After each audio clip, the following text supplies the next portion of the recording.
Hello everyone, wherever you are around the world, it's the Duchess of Monty Shit Show. I hope you're all doing well today.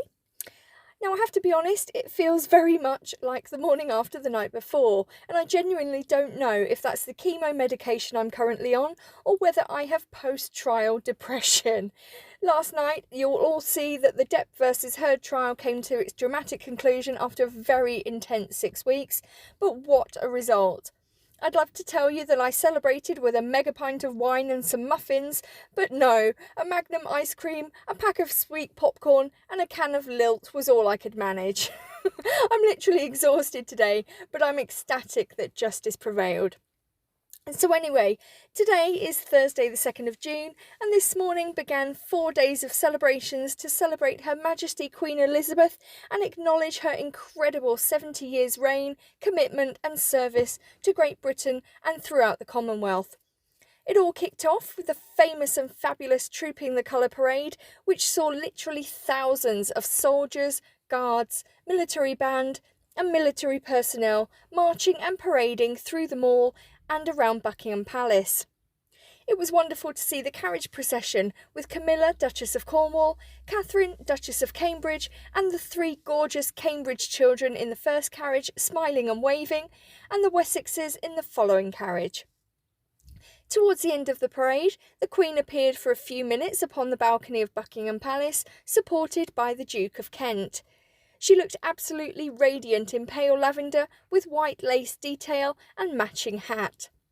She stood overlooking the Irish Guards as they paraded up the Mall and around Queen Victoria's Memorial, and I have to confess I honestly felt a lump in my throat as Prince Charles led the royal party, including the Princess Royal and the Duke of Cambridge, back into the palace grounds, and they looked up to Her Majesty and saluted her as they approached. You have to agree that no one does it quite like the British. All the pomp and circumstance, the ceremony and the celebrations. Months upon months of hard work, sweat, training and rehearsals go into this birthday parade every year, but especially so for this one. This is a truly historical event in Britain, something which we have never seen before and most likely will never see again. An absolute spectacle that I really don't mind our taxpayers' money going on. The good news is that although there were a couple of idiotic protesters at the start of the parade, they were dealt with very swiftly and pulled out of view, just like one of the horses who was a little uncooperative. Now don't get me wrong, I'm all for a peaceful protest or two, but this was neither the time nor the place. Even better news is that we've barely seen sight nor sound of those two. There was a small glimpse of Megsy interacting with Mia Tyndall, but for the most part they were out of view. And I can only imagine how much the Duchess is seething and internally screaming to see Camilla and Catherine in the carriage parade, looking beautiful, smiling and waving. Similarly, the ginger ball ache must be longing to be back in the thick of the action, alongside his father, brother and aunt. Well, sorry Hazza, but you reap what you sow. The magnificent Trooping the Colour Parade was followed by the phenomenal flypast, with the Queen and all of the working royals appearing on the balcony as they watched crafts including Chinooks, Merlins, Lancaster bombers, Hawk T2s and the amazing Red Arrows. The Typhoons also flew past in a perfect formation of the number 70.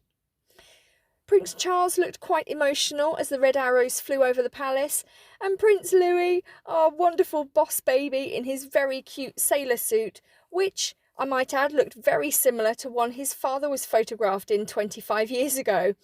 He provided a couple of comic moments on the balcony, once when he was caught on camera attempting to suck his thumb, and then when he was covering his ears as the planes roared overhead, bless him.